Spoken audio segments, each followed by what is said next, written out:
estamos ainda aguardando a chegada do Dr. Sidney Kleiner, que assim que ele estiver disponível vai fazer uma conversa junto conosco sobre Refuat Nefesh ou Refuat Guf, a saúde do espírito, que será a minha ocupação durante a conversa, e a saúde do corpo, que é a especialidade do Dr. Sidney, especialidade também do Hospital Israelita Albert Einstein. Agora eu vejo o Dr. Sidney entrando. Boa tarde, Michel.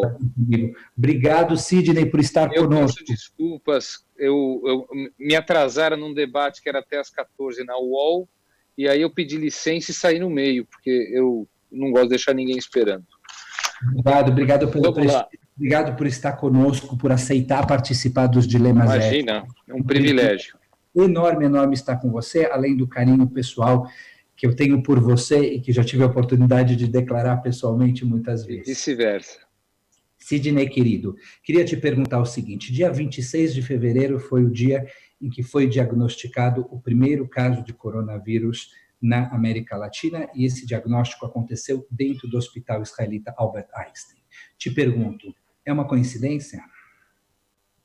Não é uma coincidência, né? Não é uma coincidência porque eu comentava agora há pouco, primeiro, boa tarde a todos,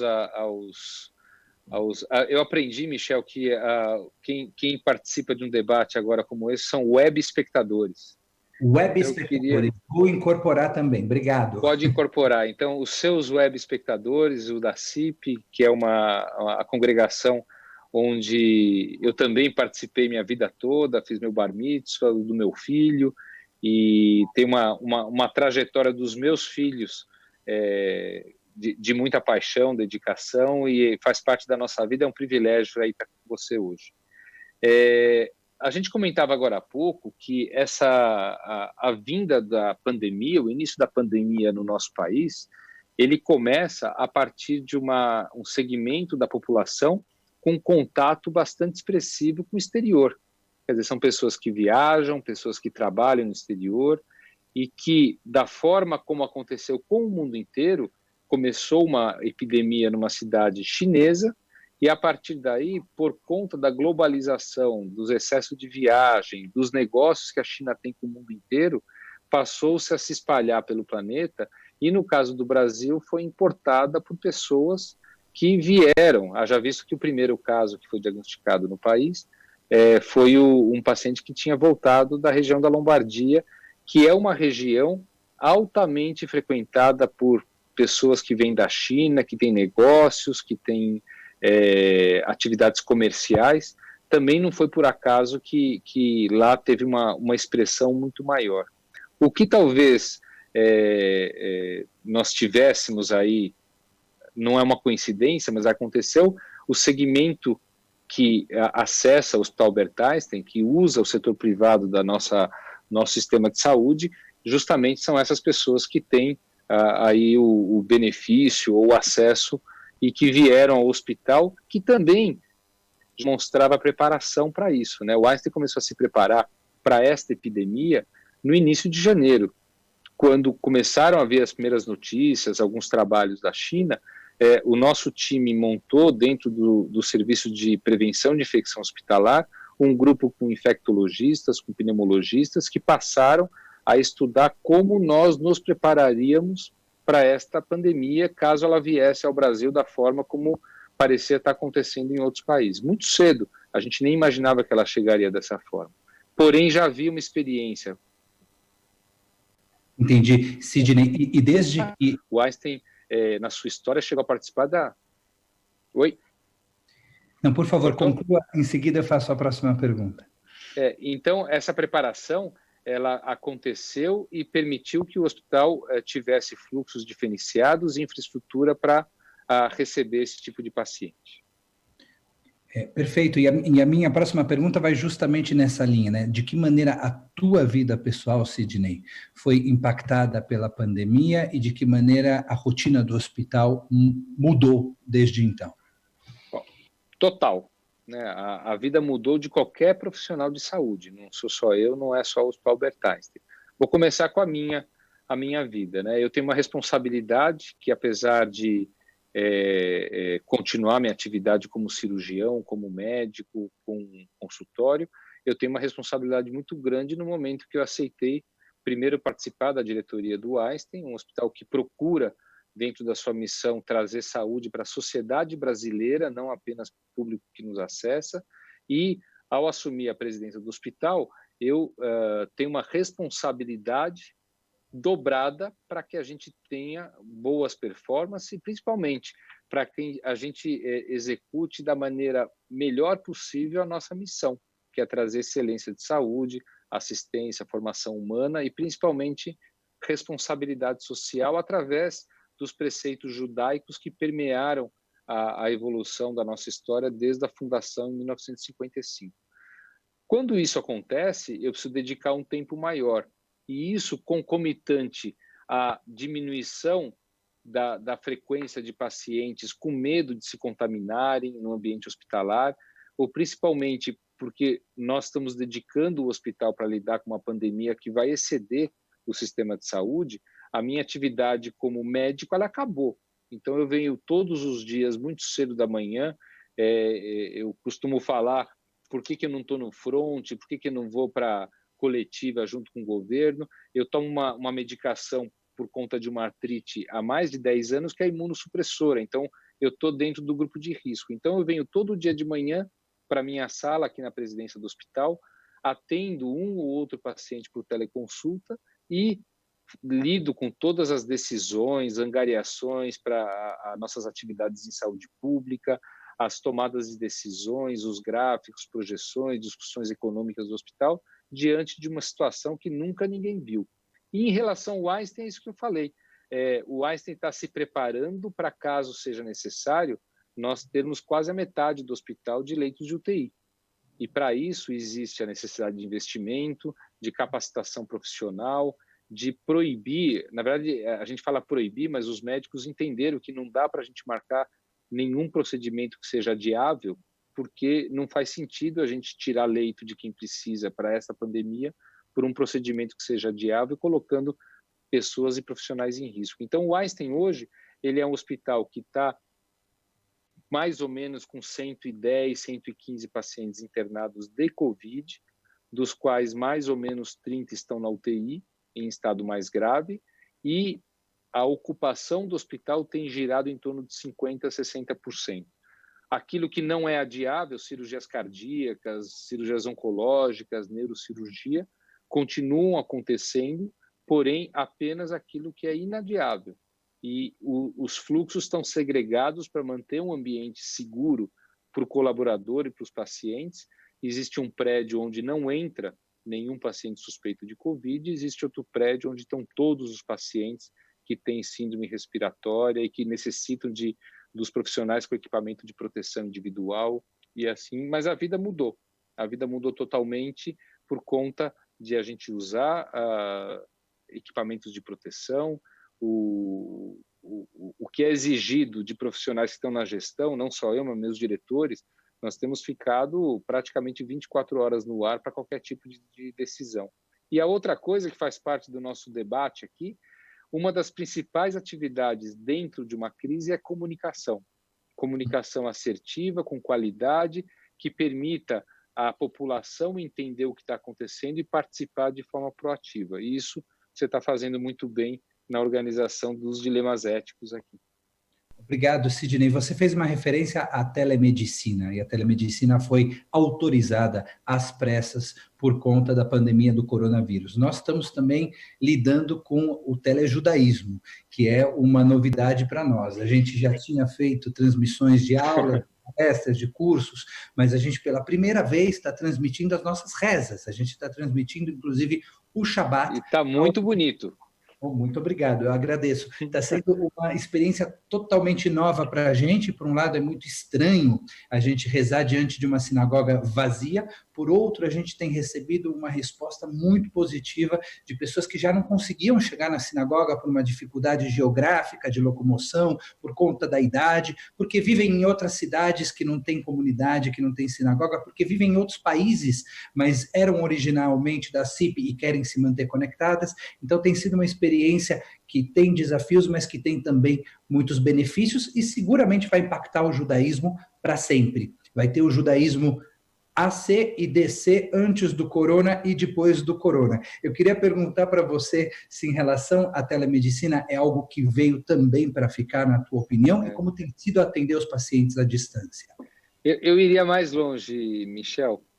A vida vai ser AC e DC, não só o telejudaísmo, nem só a medicina. Porque, primeiro que nós estamos vendo que benefício que tudo isso pode trazer para romper barreira geográfica, para estarmos mais próximos sem estarmos tão próximos, que é algo que no momento de pandemia, obviamente, não estar próximo é uma situação praticamente imposta para que a gente consiga lidar com a pandemia. Mas a telemedicina no Einstein, ela começou o programa de telemedicina em 2012, independente de legislação, porque a legislação do Brasil era de 2002, quando não existia nem smartphone. Independente disso, nós começamos nossos programas de teleespecialista nas UTIs do Brasil, nós começamos com teledermatologia com a Prefeitura de São Paulo, atender profissionais das plataformas de petróleo que não estão fáceis de vir ao continente por questões de urgências leves, e mais recentemente, independente da legislação de 2002 exigir médico nas duas pontas, quer dizer, a legislação ela tira todas as vantagens no momento que ela exige que o médico esteja de um lado com o paciente e o outro médico do outro lado. Ele tira a vantagem. E nós temos sofrido as sindicâncias do Conselho Federal por continuar exercendo a telemedicina. Aí chega a pandemia. Um dos maiores benefícios da telemedicina é numa pandemia, onde você não vai tirar o paciente de casa para que ele contamine outras pessoas no trajeto ou no pronto-socorro, ou, no caso de for só uma impressão e ele não estiver contaminado, para que ele não se contamine no trajeto. Então, a telemedicina tem um papel muito grande no diagnóstico, na suspeita diagnóstica e também no acompanhamento. O fato é que o próprio CDC colocou dentro do seu fluxograma de atendimento a telemedicina.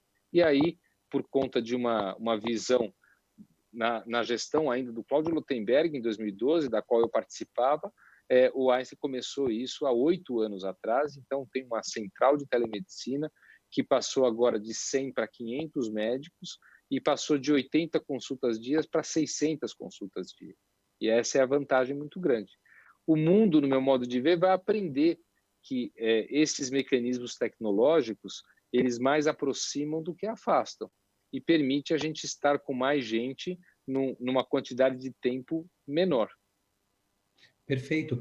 Sidney, as imagens que tanto aterrorizam a gente, né, que vêm da Itália, que vêm da Espanha, da sobrecarga do sistema de saúde e das escolhas de Sofia, das escolhas bioéticas dificílimas de serem feitas, né? Quem que você atende numa UTI, quem você deixa de atender na UTI. A pergunta que eu te faço é a seguinte: se nós temos um risco real de vermos imagens parecidas aqui no Brasil, e se nós estamos preparados para lidar com as difíceis escolhas que um momento como esse vai nos levar a tomar. Vou começar de trás para frente, Michel.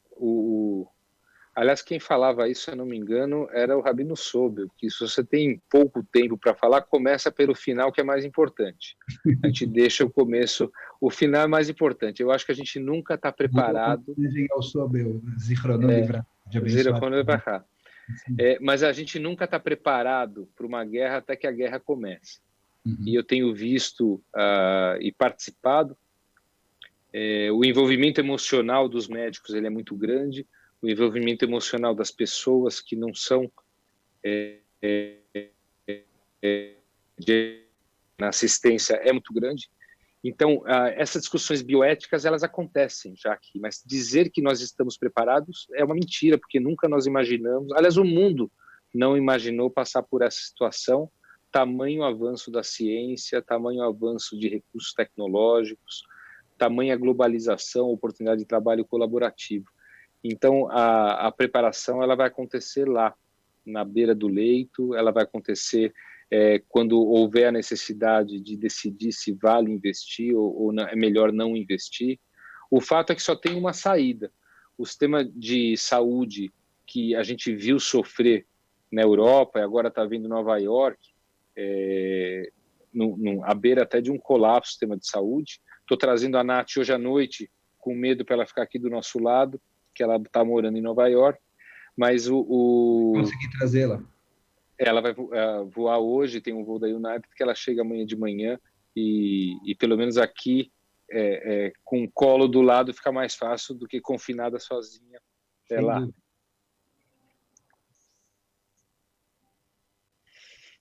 E Sidney, a próxima pergunta Fico vem até emocionado, só para continuar. Então, a capacitação do sistema de saúde do Brasil, ela não é tão boa, ela é deficitária quando a gente compara até com a Itália, até com regiões da Itália.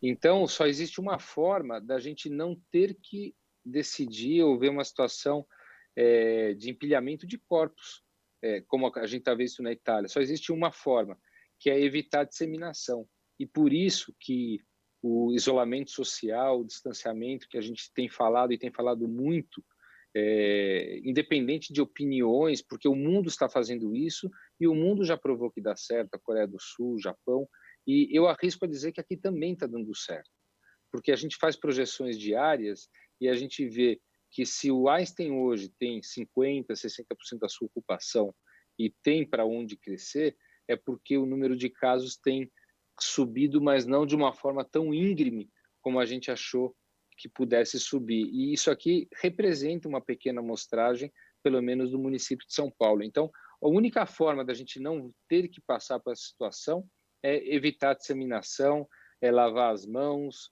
proteger quem tiver uma gripe, proteger os outros com o uso da máscara, evitar espirros que não sejam protegidos, o banho, a higiene, a limpeza dos objetos que a gente encosta, não levar as mãos à boca. Quer dizer, tem uma série de medidas que a gente tem que evitar a disseminação para que a gente tenha a capacidade de aumentar o número de leitos, aumentar a capacitação profissional para dar conta com o atendimento.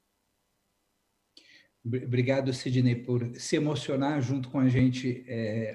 A vinda da Nath, obviamente, é motivo de felicidade para a gente também, para a sinagoga dela. Eu tive a oportunidade de estar com ela em tantos momentos diferentes, eu vi a voz dela e ver a energia dela como madrihá. Então, é emoção para a gente. A Liane pergunta para nós dois o seguinte, Sidney, qual o maior desafio em termos de confinamento? Ou seja, de que forma, se você acha que o confinamento é bom e é necessário, de que forma ele desafia a todos nós? Ele desafia porque ninguém está acostumado, ninguém está preparado para ficar em casa, ficar distante dos seus amigos, daquilo que faz a gente... não só no trabalho, né, o trabalho presencial, o trabalho ativo, a produção econômica, mas a interação com pessoas, a realização de um esporte, ir ao cinema. Ninguém está acostumado a ficar privado disso.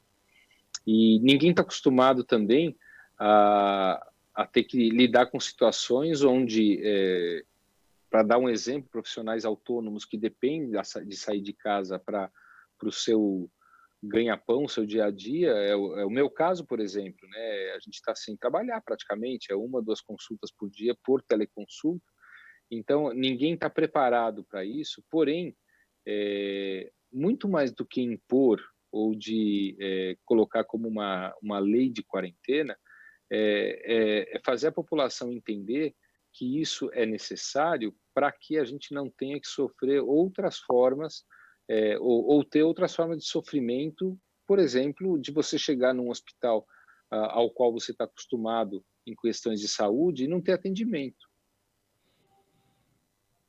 O que poderá acontecer, vamos supor, se tiver um desastre, um trauma de muitas pessoas que batem o carro, nós vamos ter um hospital que está totalmente voltado para atender a pandemia. Nós vamos ter uma capacidade que ela pode se exaurir com o passar dos dias no pico do atendimento de pacientes mais graves. O Brasil tem 26 leitos de UTI por 100 mil habitantes, ótimo. Esse é um número que nós só perdemos para 3 países. Mas a grande maioria, uma proporção de 8:1, ela está no setor privado. E a grande massa da população que está no SUS mora aglomerado em comunidades onde você não consegue evitar que um paciente de alto risco fique isolado daquele portador de uma gripe. Então, nós temos aí riscos que só o isolamento social vai permitir a gente poder sonhar em lidar com eles. Então, é essa a sensação. Porém, logicamente, ela traz efeitos colaterais, ela traz efeitos de saúde mental, ela traz muitos pacientes com depressão. Cada vez mais os psicólogos têm feito, até por telepsicologia, um papel muito grande nas orientações, no modo de lidar com essa situação, orientação de não ficar ligado toda hora em notícias com fatalidades, em WhatsApps, em fake news, ter um momento para fazer algo mais leve, ler um livro, assistir um filme, conversar com amigos, nem que seja dessa forma. Eu vejo muitas festas sendo feitas, cada um na sua cidade. Aliás, Israel tem dado um banho nisso, né? De cantorias nas varandas. Ontem eu vi um casamento, um Brit Milá numa varanda. Quer dizer, a gente tem que tentar fazer com que tudo isso seja um pouco mais leve. Sidney, tem uma pergunta do meu xará, do Michel Dutra. Diante de pacientes em isolamento, a ajuda espiritual pode ajudar bastante, até na questão da imunidade, autoestima, consolo. Você está de acordo com isso? No Einstein? Totalmente. Outros hospitais estão possibilitando algum tipo de acompanhamento emocional, psicológico, religioso para os pacientes? Sim. Bastante do ponto de vista de programas. Existe um programa que a gente chama de OVID, que é um programa também da nossa psicologia para lidar com profissionais de saúde que estão no front o tempo inteiro.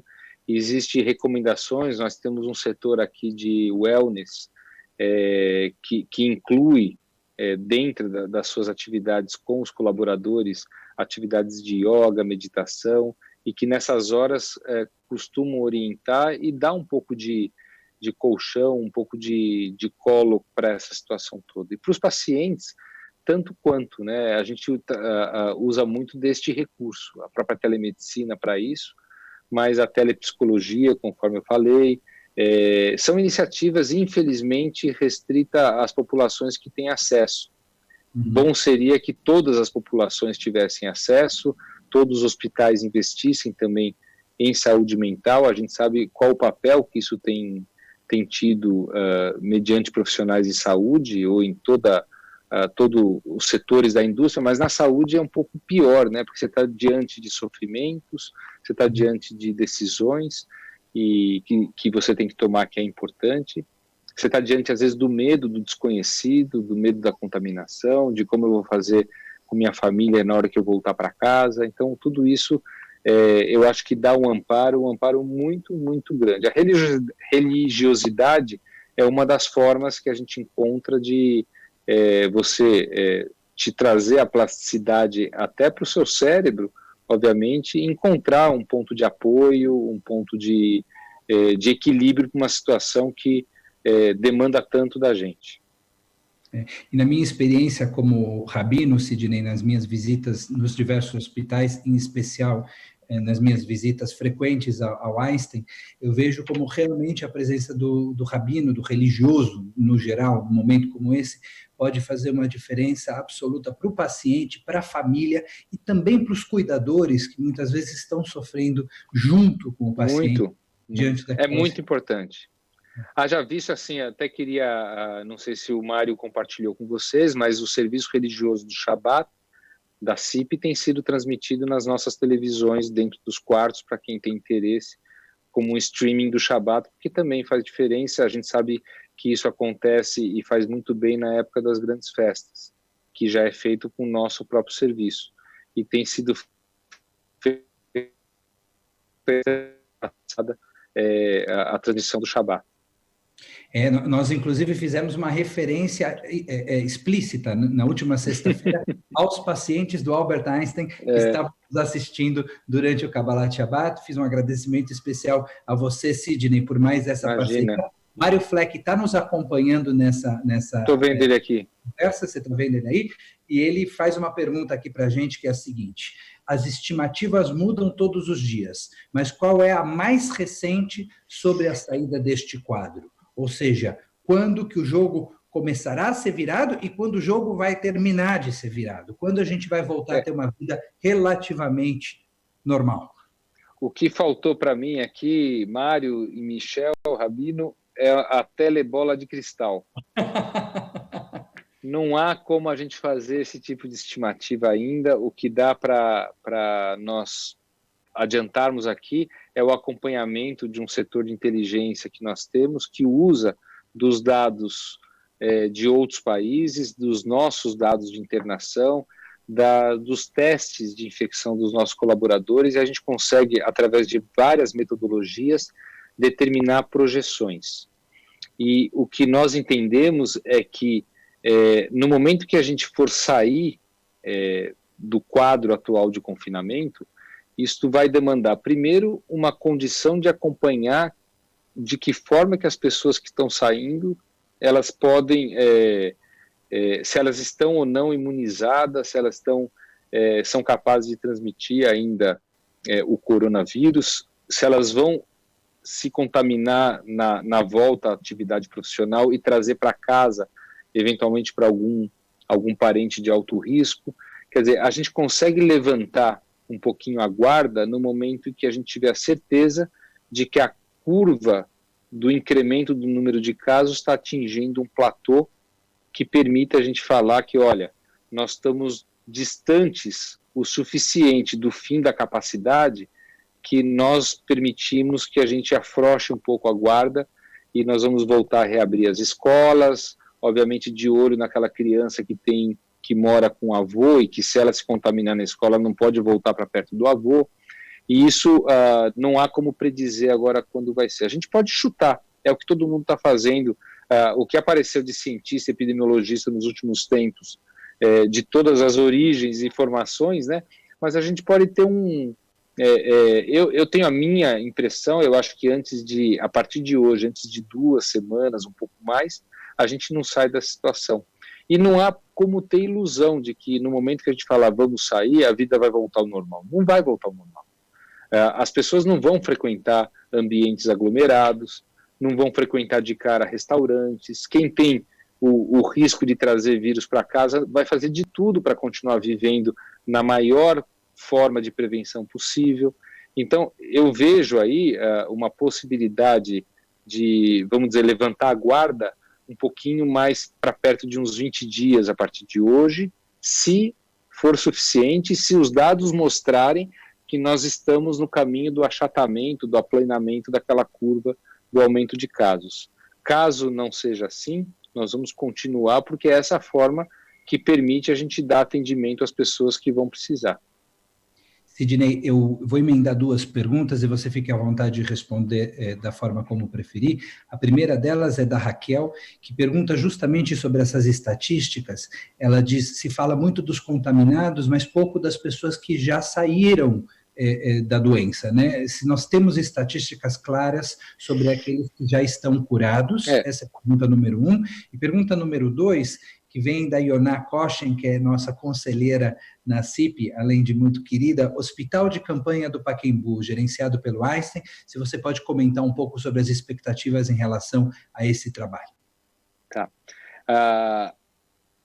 A primeira pergunta, assim, as pessoas, várias delas estão se curando e estão se recuperando. A gente, infelizmente, nós não temos quantidade de testes em massa para que a gente possa dar a resposta da maneira ideal. Para você ter uma ideia, o país que mais testou o coronavírus no mundo, que foi a Coreia do Sul, deixou de testar 35% da população, porque é um trabalho realmente, um investimento gigante, e se a gente considerar que 80% dos pacientes são assintomáticos, vão contrair o vírus, a gente teria que fazer testes de modo aleatório por amostragem, e hoje, por exemplo, faltam testes que permitam fazer diagnóstico. Então, nós estamos, de fato, restringindo a realização dos testes que detectam o vírus para poder ter um aspecto epidemiológico um pouquinho mais fidedigno. O que a gente pode falar, por exemplo, são dos casos que a gente interna aqui no Einstein ou dos casos dos nossos colaboradores.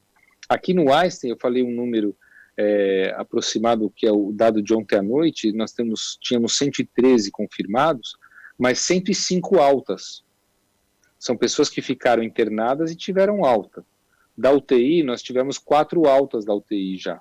óbitos nenhum. Houve um óbito aqui no hospital, mas infelizmente era um paciente de idade muito avançada, portador de uma condição oncológica, uma condição em cuidados paliativos, que sobre esta condição ainda adquiriu o Covid, e a causa de óbito não foi propriamente a infecção, é porque se tinha um resultado positivo.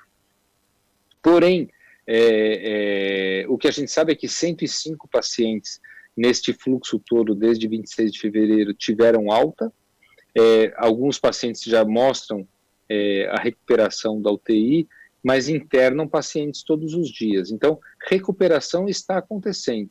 Com nossos colaboradores, a gente teve mais ou menos 2% dos nossos colaboradores, que é em número de 348 pacientes, profissionais, que se contaminaram. A gente não sabe aonde, se foi aqui, se foi no trajeto, se foi nas suas casas, na sua comunidade, porém a gente tem esse número, sendo que somente metade desse número lida diretamente com o paciente, portanto somente metade está exposto ao paciente ou no laboratório na hora de colher sangue, ou na hora de entregar uma refeição, e desses 48 já voltaram ao trabalho recuperados, com teste negativo.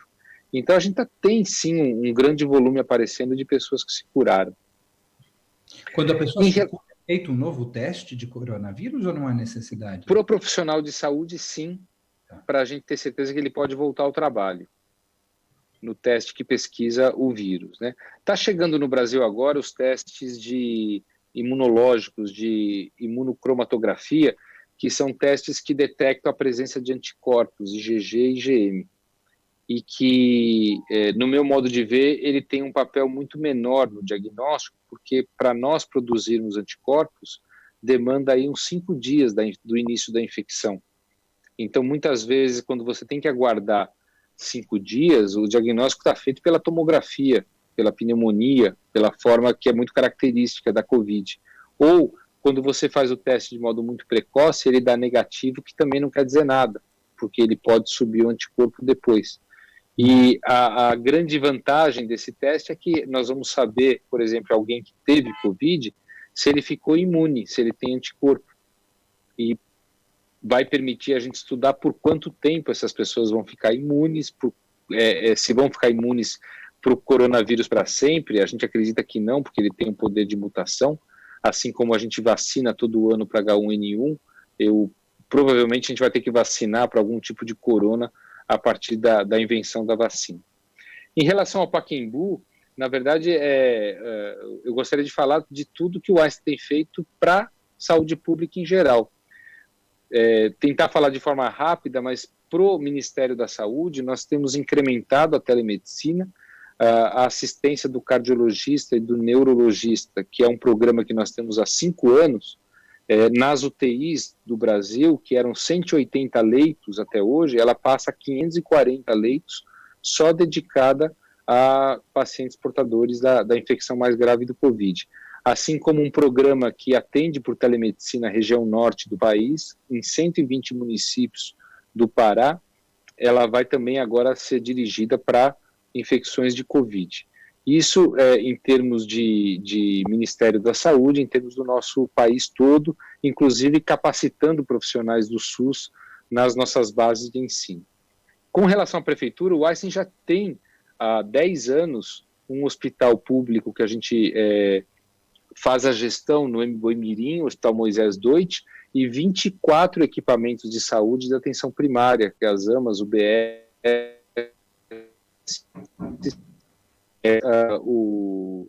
a gente interage e coloca todo o profissional do Einstein, a gestão é do Einstein, em parceria com a prefeitura. O outro hospital que lida com oncologia e transplantes na Vila Santa Catarina, também é da nossa operação, e o pronto atendimento do Campo Limpo. Tudo isso está sendo ampliado para o sistema ganhar 110 leitos a mais de UTI, e no Boimirim, a Ambev, junto com a Gerdau, está construindo um hospital de baixa complexidade, uma estrutura no estacionamento, mas que vai ficar como legado, porque diferente do hospital de campanha, ela não é temporária, com 100 leitos para lidar com baixa complexidade. e a gente amplia de 10 para 60 leitos do PA do Campo Limpo, e o Vila Santa Catarina também. Então, esta é uma atuação que nós temos feito, e muitos têm colaborado, inclusive com recursos materiais, para que a gente possa fazer isso da forma ideal. E o Hospital de Campanha do Pacaembu foi uma iniciativa que nós tivemos em 3, praticamente a Prefeitura, a empresa Alegra Pacaembu, que arrendou o Pacaembu, com a qual a gente já tem uma relação, porque o Einstein colocará no Pacaembu, quando ficar pronta a reforma, uma unidade de saúde.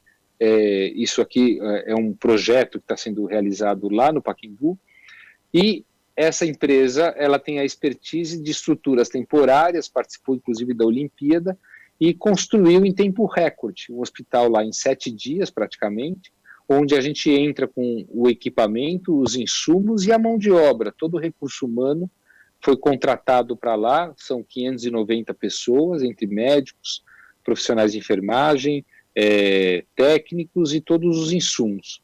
Houve também doações para que a gente fizesse lá 10 leitos de UTI, que servisse de transição para quem piora ser transferido para um hospital de maior complexidade. E isso ainda juntou 600 voluntários do corpo clínico que, de maneira voluntária, vão trabalhar lá para ajudar ainda mais a nossa operação. A gente espera contar com o primeiro paciente lá a partir de segunda-feira. Puxa, Sidney, parabéns pelo trabalho que orgulha tanto a comunidade judaica, orgulha o Brasil, na verdade, né? Porque é um trabalho de um hospital privado que vem de uma estrutura comunitária e que não perdeu em nenhum momento esse olhar, como você disse, dos valores judaicos Isso. que lá atrás fizeram com que o hospital um dia fosse construído e que hoje continuam norteando o trabalho do hospital. Um hospital que olha para o seu entorno, que entende que o seu papel é melhorar o mundo. E melhorar o mundo significa melhorar a sociedade como um todo, aqueles que têm a possibilidade de utilizar os serviços de excelência do hospital e aqueles que também não têm a possibilidade, por meio dos projetos sociais e do voluntariado do Hospital Albert Einstein, são beneficiados pelo seu conhecimento e pela sua excelência. Uma pergunta do Luiz Gross, que foi presidente do nosso conselho e é conselheiro: uma vez curado do Covid, a pessoa passa a estar imune ou pode contrair a doença novamente? Luiz, um abraço para o Luiz, é meu amigo de Bialik, o Luiz. E a Sandy também, as crianças. Mas é uma pergunta que a gente não tem resposta. Esse vírus, ele está deixando todos os cientistas, epidemiologistas, virologistas de cabelo em pé, porque ele é uma mutação que tem um comportamento diferente dos outros coronavírus que já houve, e nós sabemos que o nosso vírus aqui no Brasil, ele já tem característica no seu genoma diferente daquele da China, diferente daquele da Itália. Temos uma colega carioca da Fiocruz, ela costuma falar que nós já temos o Covid brasileiro. Então, o entendimento se nós estamos imunes com anticorpos, primeiro que existem pacientes que se curam sem fazer anticorpos. Então, já está aí uma primeira dúvida. Segundo, que a gente não sabe por quanto tempo o anticorpo, a IgG, ele é duradouro no sangue para permitir que essa imunidade seja mais perene. E segundo, terceiro, a gente não sabe se o vírus não pode sofrer uma mutação no meio do caminho e aquela imunidade que você adquiriu com uma infecção te dá a imunidade para um vírus que tenha já tido essa mutação, portanto ele pode infectar de novo. O fato é que os pacientes que recebem alta aqui recebem a orientação de que o comportamento tem que ser igual àquele como se não tivesse adquirido doença nenhuma. Higiene das mãos, uso de álcool gel, máscaras quando estiver em contato. Cada vez mais vai existir uma tendência da gente usar máscara tanto para quem está com algum sintoma não infectar outros, como se proteger de quem tem algum sintoma. No início não se falava nisso, só se falava do uso da máscara por quem tem sintomas de Covid. Hoje tem existido aí cada vez mais evidências que mostram que há benefícios, sim. E eu estava brincando agora num outro debate que eu não tenho dúvida que... Quer dizer, falar que não tem dúvida eu acho que é uma bobagem, a gente só tem dúvida todo dia. Mas eu tenho uma visão de que em bem pouco tempo máscara vai ser um adorno da vestuária nossa de todos os dias. No lugar de usar brinco, anel, gravata, a gente vai usar máscara. Junto com. Junto com. Com. A próxima e com vários motivos, hein? Cores, motivos. A próxima pergunta, Sidney, é do Jaime Blay da Câmara de Comércio Brasil-Israel, foi presidente da Congregação Israelita Paulista também. Quando e como será possível saber se os infectados curados deixaram de transmitir o vírus? Um abraço ao Jaime, falei com o Alberto hoje de manhã, durante a manhã. É outra situação que nós estamos aprendendo, né? A gente sabe que por via respiratória, uma vez negativado o teste, o paciente já não transmite por via respiratória. Mas na semana passada, eu me deparei com uma notícia da Sociedade Americana de Coloproctologia, especialidade que eu exerço, recomendando a não realização de exame de anoscopia nos consultórios, faz parte do exame físico, sem que a gente estivesse totalmente paramentado e sem que o consultório tivesse um fluxo laminar de ar para impedir a disseminação pelo ar, né? Por quê? Porque descobriu-se casos em que o vírus estava sendo eliminado pelas fezes em até 40 dias depois de uma doença adquirida.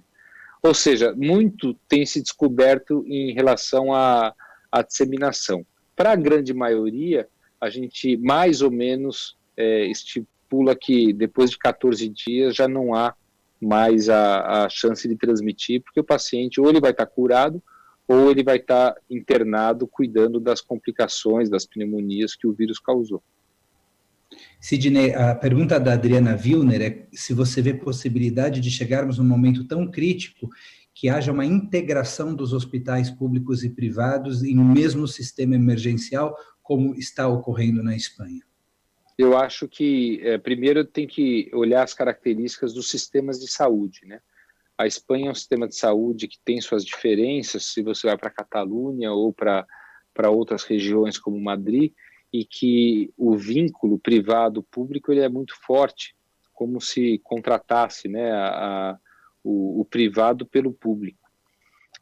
Aqui no Brasil existe um sistema de saúde só, que é o Sistema Único de Saúde, dividido entre o Sistema Único de Saúde, e o setor privado.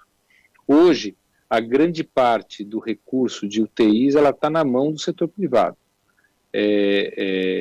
Aquilo que eu falei, 26 leitos por 100 mil habitantes, só que a proporção é 8:1. Então, cabe também às organizações... No público, é isso? Isso. Para também uma distribuição provavelmente desigual geográfica no Brasil. Né? Eu costumo falar que a gente tem vários Brasis, né? Tudo que a gente fala aqui para São Paulo é peculiar a São Paulo. O Rio já é diferente, o Rio tem outra situação de presença de hospitais, outro tipo de profissional que trabalha, e se a gente comparar, por exemplo, com as iniciativas de prevenção de Manaus, elas têm que ser diferentes. Elas têm que ser diferentes em regiões distantes do Pará, por exemplo. Belém é uma capital, mas tem outras regiões, tem até as diferenças de costumes, né? Então a gente tem que encarar de maneiras diferentes. Porém, essa interação, o Einstein procura fazer de uma forma muito próxima à Secretaria Municipal, para também prover de leitos ou a saúde municipal, que é o que a gente está fazendo, equipando através de respiradores, transformando leitos normais em leitos de UTI, dando ampliação da capacidade de terapia intensiva em 110 leitos a mais. Quer dizer, quando a gente faz um hospital de campanha como esses pacientes vão sair dos hospitais municipais para liberar os hospitais da cidade a terem o atendimento. Nós, diante desta situação que ela expõe, a Adriana, né? Adriana, a gente não deixa de ter... Não é que é um temor, mas assim, nós atuamos dentro de uma previsão projetando o público que tem acesso ao nosso hospital. Se em algum momento a nossa preparação for redundante para o nosso público, é claro que nós vamos dirigir leitos para o setor público, conforme essa demanda seja necessária. O fato é que, se mais organizações trabalhassem dessa forma, a fim de aumentar a capacidade não só das suas organizações, mas também do setor público, certamente a gente teria, em tempo recorde, o aumento também para o setor público. Mas é um risco a gente ter que... É um risco e um privilégio se a gente poder trabalhar dessa forma também com os leitos aqui no hospital principal aqui no Morumbi.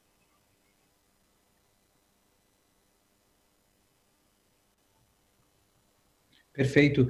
Sidney, a próxima pergunta vem da Tânia Starosta. A Tânia frequenta normalmente o nosso Kabbalat Shabbat, agora está frequentando online à distância, e a pergunta é: como a sociedade organizada pode ajudar nesse momento? A gente tem visto perguntas nessa linha feitas em relação à CIP também, em relação a todos nós. Quer dizer, as pessoas estão em casa, estão angustiadas, mas como toda crise revela lados muito obscuros das pessoas e lados muito generosos, e as pessoas têm mostrado realmente um ímpeto, uma vontade muito grande de ajudar, de se envolver em tudo isso que está acontecendo, claro, com algum grau de proteção para que elas não possam, elas, se infectarem. Como a sociedade pode colaborar, pode ajudar? Olha, Michel, graças a Deus eu tenho visto muito, assim, disparado, uma goleada de mais atos generosos do que atos obscuros. Eu tenho visto uma mobilização da população, da nossa comunidade, muito, muito proativa, no sentido de iniciativas de prevenção, iniciativas que possam trazer um pouquinho de bem-estar. Ontem me foi mostrado uma área de descompressão mental para os médicos que vão atuar no Pacaembu, que foi uma doação de uma empresa conhecida de todos nós de móveis, junto com a Galeria Pacaembu, que é uma galeria de exposições dentro do Pacaembu.